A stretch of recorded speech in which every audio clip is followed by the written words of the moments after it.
China's used military exercises before to send a clear message to its perceived foes, like after Nancy Pelosi's visit to Taiwan last year. How does this compare? Well, the key missing bit of information right now is how long these drills are going to last for. So when the current Taiwanese president, transited through Los Angeles and met with the US House Speaker Kevin McCarthy earlier this year, we saw 4 days of Chinese military exercises around Taiwan. When then US House Speaker Nancy Pelosi visited Taiwan in August last year, we again saw 4 days of exercises encircling Taiwan. Crucially, though, at more locations around Taiwan's mainland than we're currently seeing with these current drills. And at that time, we also had reports of a number of cyber attacks on Taiwanese government infrastructure and the announcement of targeted economic sanctions. So I think so far it's fair to say with these current drills, we're not at the level that we were at with previous incidences, but that we're even seeing these drills, even though William Lai, Taiwan's vice president, didn't really meet with any very senior US politicians and have visible interactions with them, really shows the direction of travel here for Beijing. And how is Taiwan responding?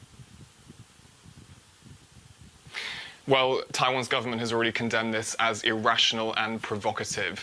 Taiwan's ruling party has already said that they believe these drills are an attempt to influence Taiwan's upcoming presidential elections, which are scheduled for January next year.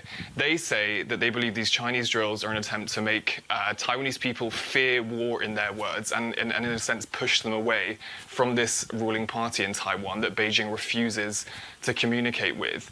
In terms of how the public responds to this, I mean, there is a bit of a cognitive dissonance just because Taiwanese people are really used to these types of drills now. So, you know, on the way to the studio here today, walking through Taipei, you wouldn't really know that these types of drills were going on.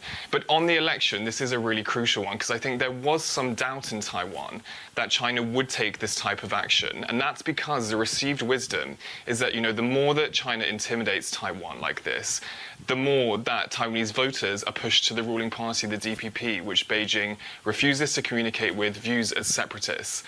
Taiwan's foreign minister, in response to these latest drills, you know, in responding to this question of how this could potentially influence the election, said China should hold its own elections. I'm sure its people would be thrilled.